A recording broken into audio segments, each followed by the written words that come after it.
Freakonomics Radio is sponsored by Ozempic. Innovation happens through rethinking what's possible, and when it comes to GLP-1s, Ozempic pill does just that.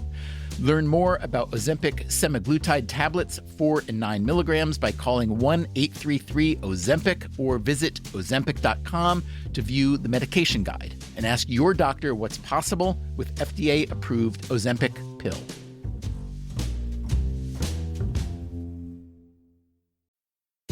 Freakonomics Radio is sponsored by Hotels.com. Hotels.com gives you access to hundreds of thousands of hotels worldwide, and when you join for free, you can save up to 20% instantly with member prices. Plus, every stay earns rewards, so when you book one trip, you're already lowering the cost of the next one.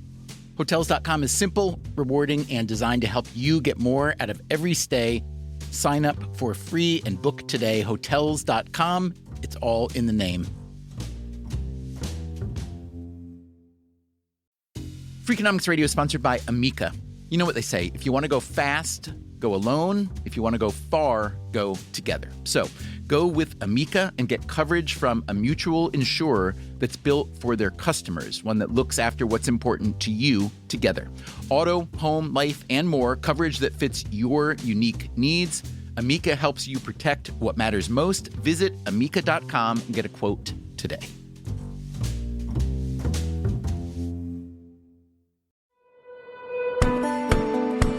Hey there, podcast listeners. This is a bonus episode of Freakonomics Radio, an old episode we thought you might want to hear in light of our very dramatic and surprising presidential election.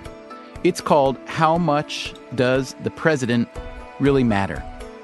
Our next regular episode of Freakonomics Radio will hit your feed as it always does. In the meantime, I hope you find this episode useful, as dated as it is. For instance, some of the scholars we talked to have moved on to a new institution. Baseball manager Joe Madden has since won a World Series, although with the Chicago Cubs, not the Rays. And in this episode, there's not a single mention of Donald Trump or Hillary Clinton. The episode is about the role and the power of the presidency itself. You might also want to check out a more recent episode of ours called Has the U.S. Presidency Become a Dictatorship? As always, we're eager to hear your feedback. You can reach us via Twitter, Facebook, or email at radio@freakonomics.com. Thanks for listening.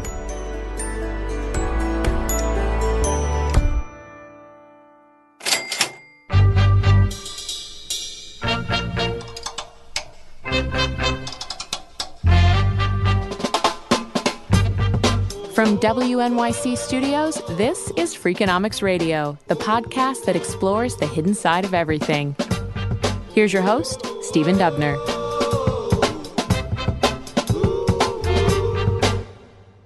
I've got a question for you, but you're not going to like it.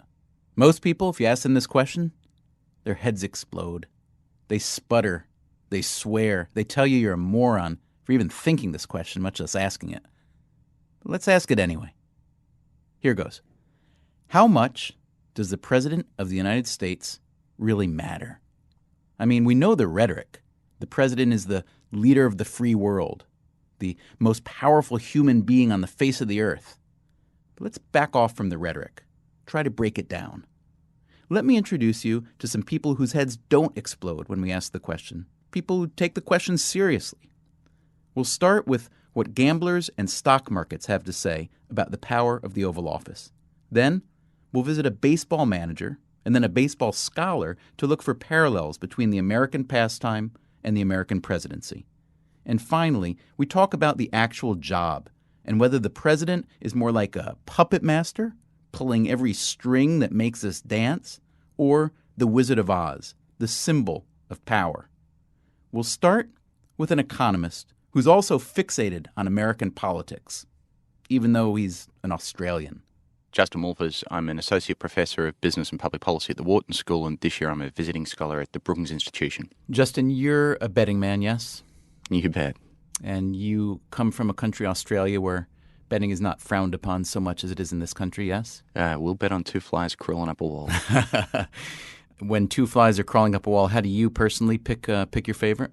Oh, I'd go for the one in the lead. Tell me about betting on the outcome of a presidential election or an election similar. What's the most you've ever bet? What's the most you've ever won or lost?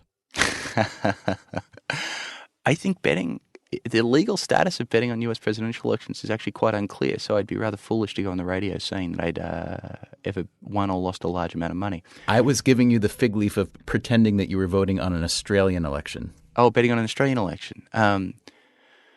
I did do that. I won a couple of $100 when Paul Keating became Prime Minister back in, I think it was 1993. He won what was called the unwinnable election. No, he was about the only person in Australia to say that he would win that anyway. So I won a few $100.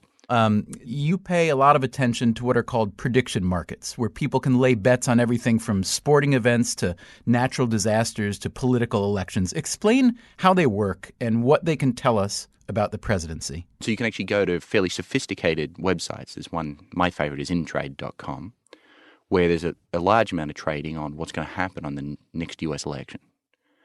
And the brilliant thing about it is there's so many clever people out there who want to win money that all these clever people are betting in this market. And so therefore the price is getting moved around by their information. And so the price ends up reflecting the wisdom of crowds. And so all of these different sources of information from, formal models to water cooler conversations end up getting reflected in how people bet. And so therefore they end up getting aggregated into this market price. One of the things we can do is we can look at how each candidate in each presidential election was doing in the political prediction markets. And so therefore we know which candidates were a really big surprise that no one expected it to happen. And if you're a candidate where no one expected you to win and then you win, if people think that that's going to have a big effect on the economy, then at the same time we should see stock prices move, either up if they think you're good for the economy or down if they think you're bad for the economy. And so what we're actually able to do is take these historic data back from 1880 through to the present. For every election, we're able to say how surprising was it that this candidate won, and how much did financial markets move as a result? And from that, get some sense of just how important it is that we elect one candidate rather than the other. So really what we're here to talk about today is a much broader and I think really hard question. So let me just ask it to you straight. The question we're asking is this: how much does the President of the United States really matter? That's a really hard question to answer. So we could just look in data and see whether the economy went well under certain presidents and poorly under others. But we've actually had so few presidents, it's going to be pretty uninformative. And the truth is, it could be reverse causation. People tend to vote Democrat when they're worried about unemployment, and they tend to vote Republican when they're worried about the budget and when they're worried about inflation. So sorting this out is very difficult. A different thing we could do is try and think about the different ways in which the president affects the economy. Well, the president affects fiscal policy, but over the past century, the truth is we haven't used fiscal policy particularly aggressively. And even then, when we try and say, how important was the stimulus, for instance, we don't know what would have happened without the stimulus. It makes it, again, incredibly difficult. All right. Now, you studied the 2004 election between George W. Bush and John Kerry and its effect on the markets. What did you learn from that? 2004 was a social scientist's dream. So the thing is, if you want to try and study the effects of the presidency on anything, in my case on the economy, then if you're a doctor, what you'd do is you'd run a big randomized trial. Half the time you'd randomly make it a Republican president. Half the time you'd randomly make it a Democrat president.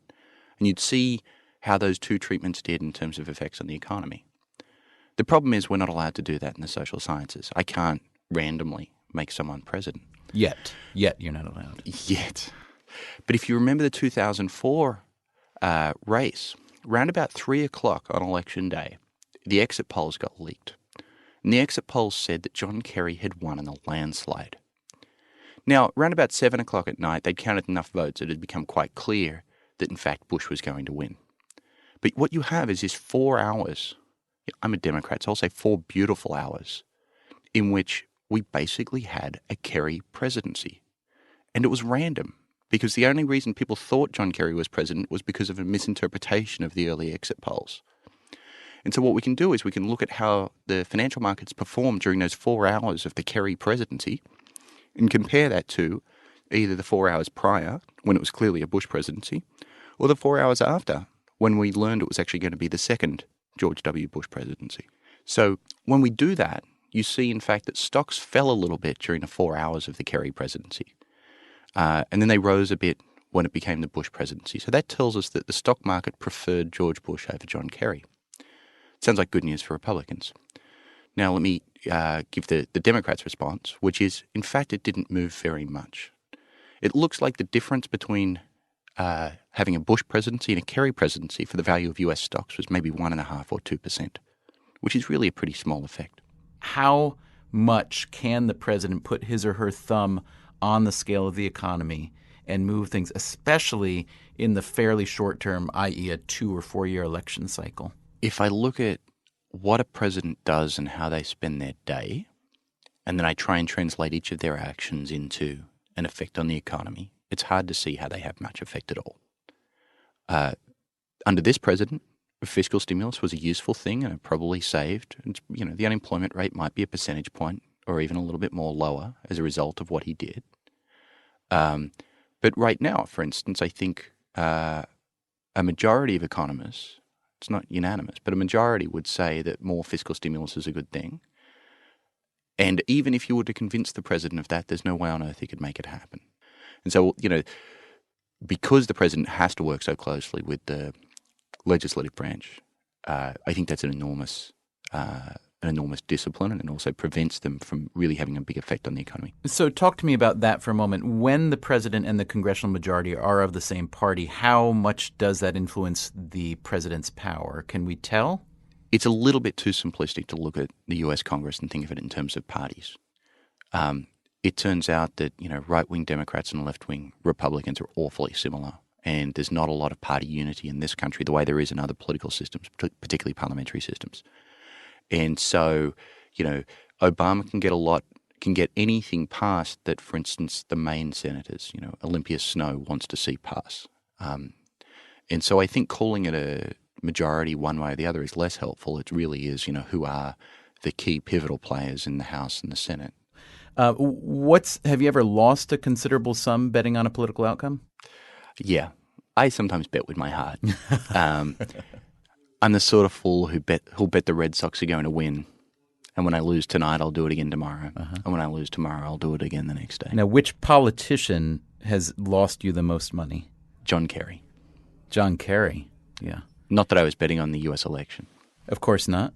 Did you try to claw back any of your losings from him?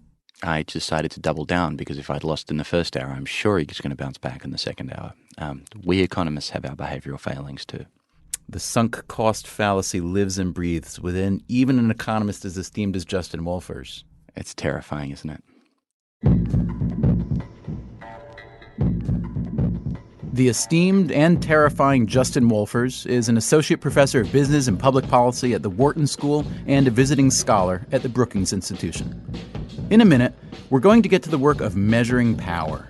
Since that's hard to do for a president, we'll start smaller. We'll also hear from Lyndon Johnson's dog and former Attorney General John Ashcroft, who explains how a president can lead convincingly, even if he doesn't govern so well.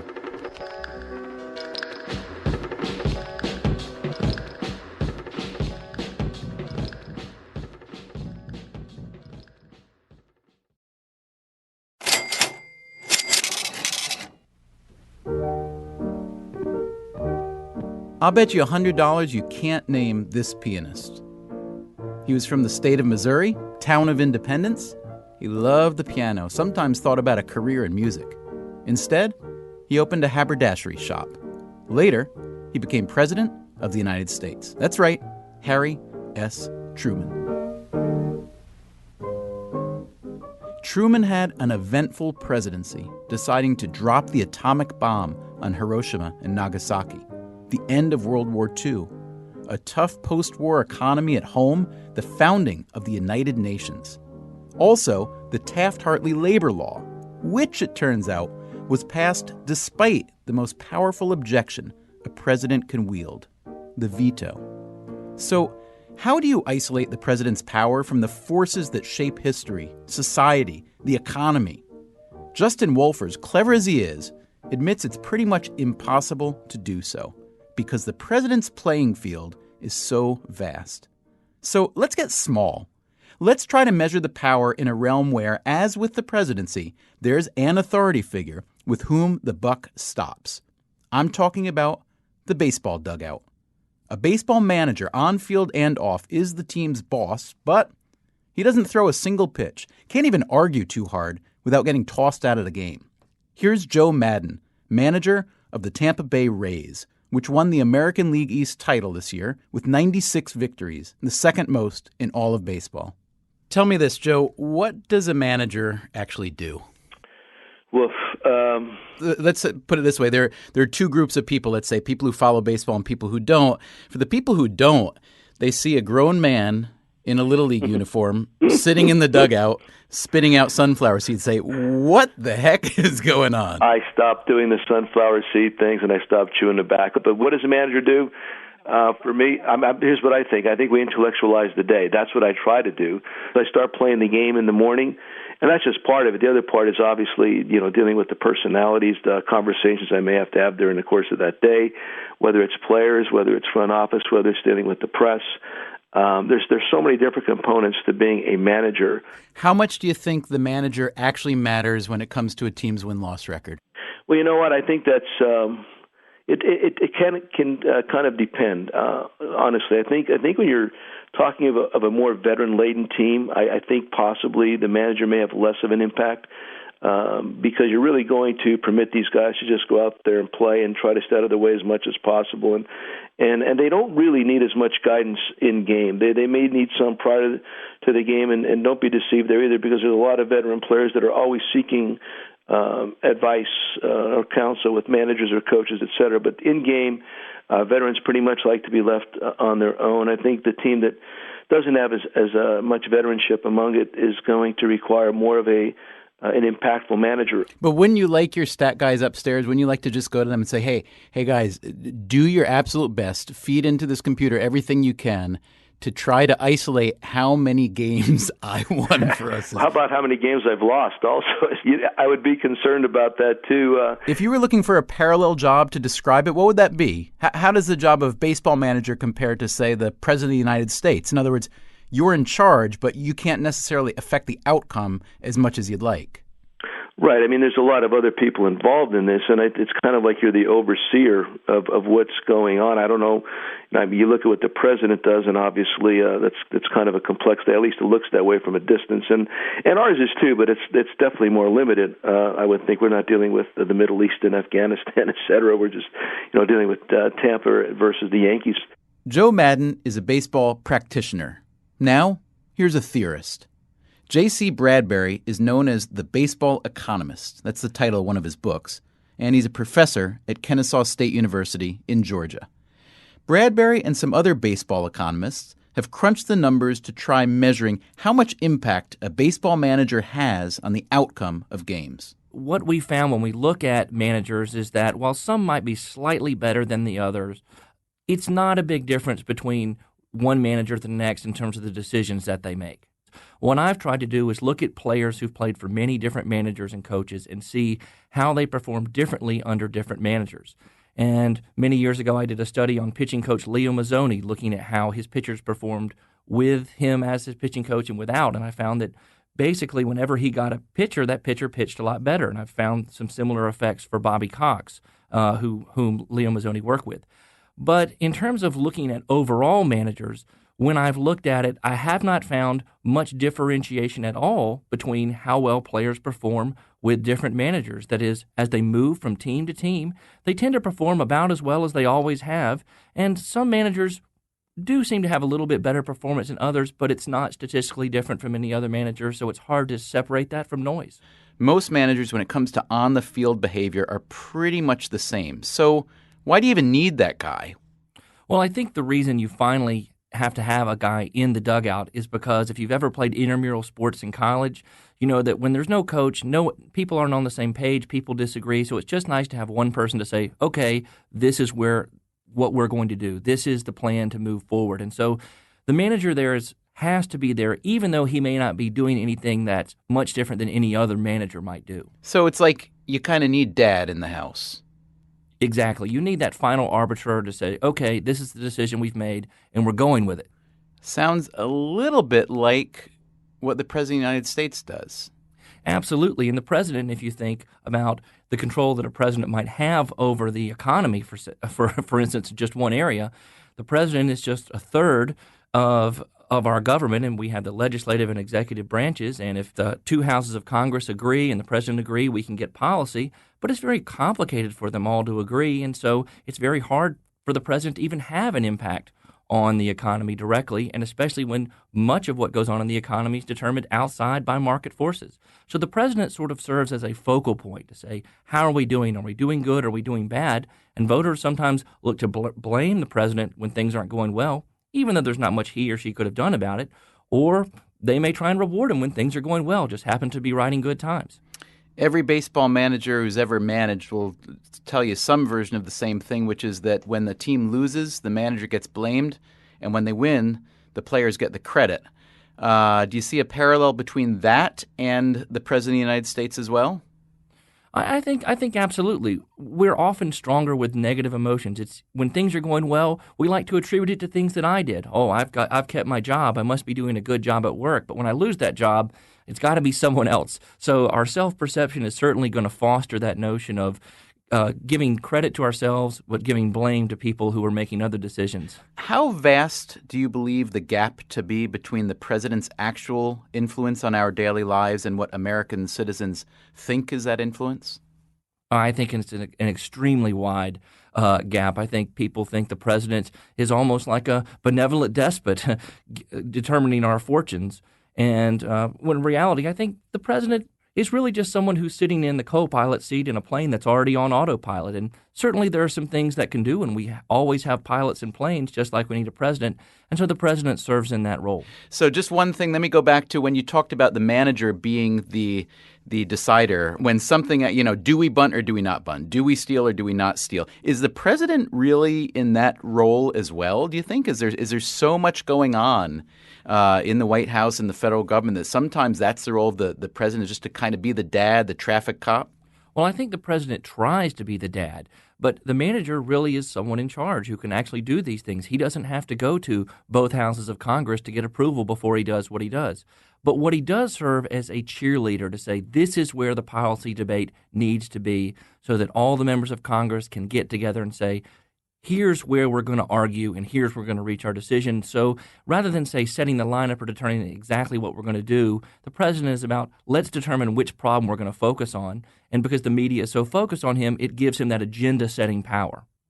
So why do you think so many voters seem to ascribe so much power or influence or hopes and dreams or nightmares to the president? It seems as though he really can become the sponge to absorb every emotion from every voter. Why do we think that's so when it plainly isn't so? Well, we've got to vent, right? If things aren't going well, let's go ahead. I'm going to go out. I'm going to vote for the president. I'm going to put a bumper sticker on my car.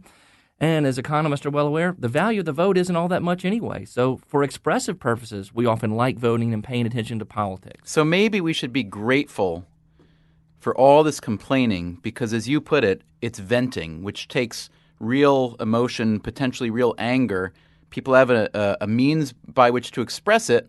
So instead of having to go beat up somebody or, God forbid, assassinate somebody, you can just kind of shout and scream about how the president is an idiot and everything's all right. Right. Voting and bumper stickers are much cheaper than therapists, so I definitely think that's a good idea. So sometimes the president is the manager making the decisions, and sometimes he's just the guy leading the cheers. As J.C. Bradbury and Justin Wolfers say, measuring what the president does is hard enough, but measuring leadership, well, that's even harder. What makes a leader? A lot of people would say it's converting hard presidential power into the power of persuasion. Lyndon Johnson, our 36th president, was a master of persuasion. This is a man who could even get his dog to sing. Come on, sing for me. That last voice might also sound familiar. It's John Ashcroft with a song he wrote himself. Ashcroft was U.S. Attorney General for 5 years under George W. Bush. After 9/11, he helped shape the power of the presidency through law enforcement. He's also a student of history. Well, the president is by far and away the most important person from a governance point of view in the country. And most of the time through American history, he's been the most important person from a leadership point of view, so that he sets not only a governmental agenda, but he sets a leadership tone.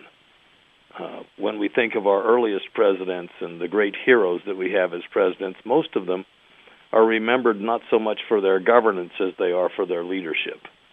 If you think about George Washington, few people can mention any of the laws that were passed under his time as president, but they know what he stood for and the kind of moral tone that he brought to America. And when you think about Abraham Lincoln, it was a kind of his devotion to the value and human dignity of individuals, kind of things that may not have been so much governance related, although they were eventually translated into governance with the freedom of individuals who had been enslaved. So there are sort of different categories of leadership and responsibility. The leadership in a moral and cultural sense may be even more important than what a person does in a governmental sense. A leader calls people to their highest and best. The process of governance is really a way of setting thresholds over which people must go in order to stay out of jail. No one ever achieves greatness merely by obeying the law. People who do much more higher and better and above what the law requires, they become really valuable to a culture, and a president can set a tone that inspires people to do that. Here's someone who knows exactly what the law requires of a president. Bernadette Myler is a professor at Cornell Law School who specializes in the Constitution and executive power. So it's a cliche, but the President of the United States is regularly called the most powerful person on earth. So what say you? Yes? No? Maybe so? No. I think basically the President of the United States is not the most powerful person, that the president's power is really just constrained in a lot of different ways. And the president can do some things, but just is not by any stretch the most powerful person. Let me ask you about the areas in which a president does have a lot of power. Can you, let's say, name the top 3 or the top 5 areas in which a president can act almost unilaterally, if not unilaterally? Yes. Well, I think there are 5 principal areas. One is as commander-in-chief of the Army and Navy. The president has significant power to order military actions and even to convene military commissions during time of war or to stop a war of his own accord. So, for example, stopping the war in Afghanistan is really the president's decision. A second area is not of unilateral power, but is of very significant power, and that's the power to decide whom to appoint, especially with judicial nominations. Of course, the Senate then has to confirm those nominees, and the Senate has not been that forthcoming in confirming Obama's judicial nominees. But the president does have the power to just select in the first place who is nominated. Then a third power that I think is often reflected upon is the power not to enforce laws. So the president has the executive power, which means he can execute the laws, but it also means he can decide not to execute the laws. And this was very salient under the second Bush II, under George W., because he decided really not to enforce certain kinds of environmental laws, and that had significant consequences. And then a fourth power, I think, is the power to persuade Congress. I've been saying that I think that one of the really important things that the president can do is to persuade Congress to take certain kinds of action. I think FDR was incredibly successful at doing that during the New Deal, and he was really able to get Congress to act in certain ways and to help get out of the Depression by doing that. And then a final area is really a power in relation to negotiating with foreign countries, a power over foreign affairs. So one example that comes to mind recently is basically when Obama sent Clinton to North Korea to get the journalists released. And so that power to engage in negotiations with foreign countries and foreign leaders is a very significant presidential power. So we're here today to ask an incredibly simple question, which is how much does the president of the United States really matter? Now, given your constitutional law perspective in particular, how do you answer that question? Well, I really believe that the president isn't as significant as we imagine him or her to be. We think of the president as having a great power to fix the economy, for example, or fix international conflicts. And to some extent, the president has persuasive authority to do things like that. But the president really can't just turn around and fix the economy within 2 years, for example. It really depends a lot more on Congress, because Congress has the power to, under the spending clause, to decide how to, to raise revenue and also to allocate those funds. And most federal statutes actually are passed now using the spending power. So that's a really important power, and I think, we think the president can do more with regard to that than he can. So is it a question of not fulfilling campaign promises out of intent, or is it a question of having every intention of doing so, but once assuming office realizing that the power doesn't exist?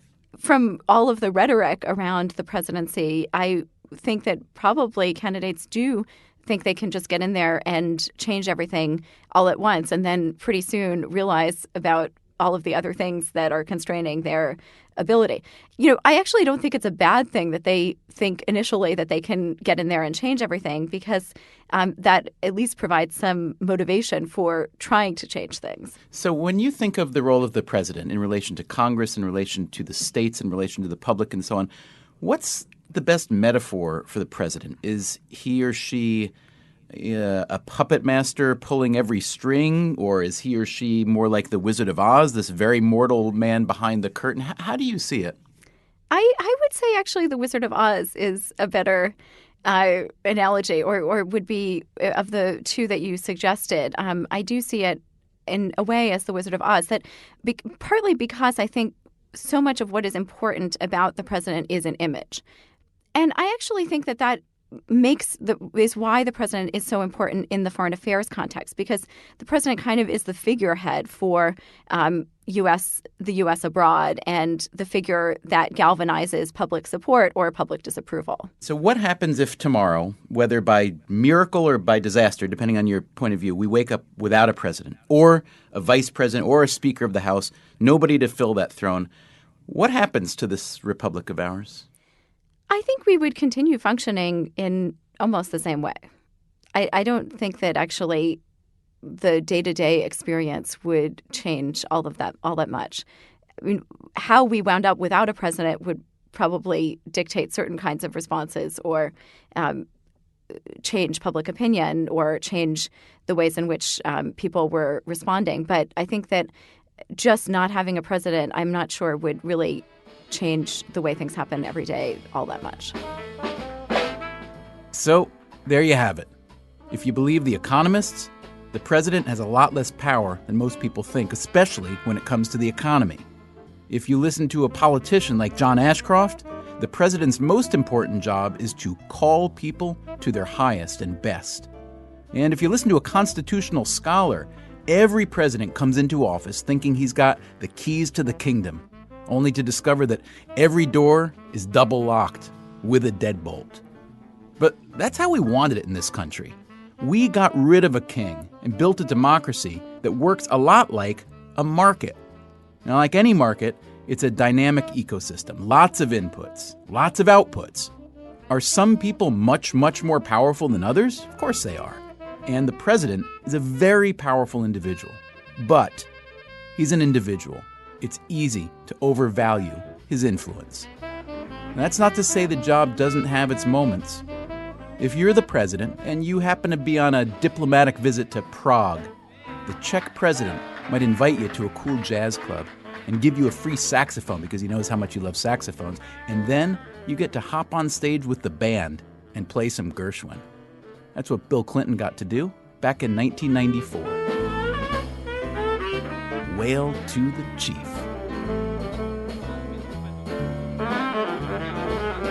Freakonomics Radio is produced by WNYC Studios and Dubner Productions. This episode was produced by Andrew Gartrell and Colin Campbell. It was engineered by David Herman and Merritt Jacob. Our staff also includes Shelley Lewis, Jay Cowett, Christopher Worth, Greg Rosalski, Allison Hockenberry, Emma Morgenstern, Harry Huggins, and Brian Gutierrez.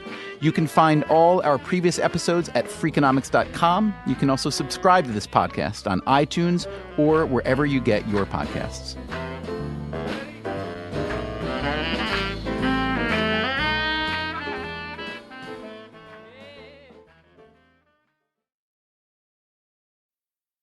Freakonomics Radio is sponsored by Ozempic. Innovation happens through rethinking what's possible, and when it comes to GLP-1s, Ozempic pill does just that.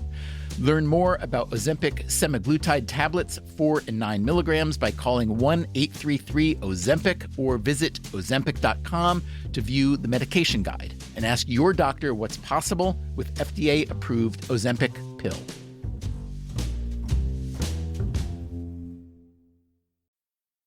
Freakonomics Radio is sponsored by Vitamix. According to the LA Times, the average American home contains 300,000 items, including a staggering number of appliances. All those gadgets, just clutter. But there's one tool that delivers what a dozen others only promise. From pureeing to chopping, Vitamix blenders bring the power of an entire kitchen to your countertop, offering enduring performance and precision you can count on. In a world full of clutter, do more with less. Visit Vitamix.com and shop now. Welcome back to Get It Delivered! Contestant, you're out of food and your meds, but are too tired to get up. Do you A, pout, B, beg your roommate, or C, get Walmart to deliver it all same day? Same day? Who knew? Gonna go with C, Walmart. That is correct. Walmart offers same-day delivery for prescriptions, groceries, and more. I love not leaving my couch. Walmart! Who knew? Subject to availability, restrictions, medication exclusions, and fees apply.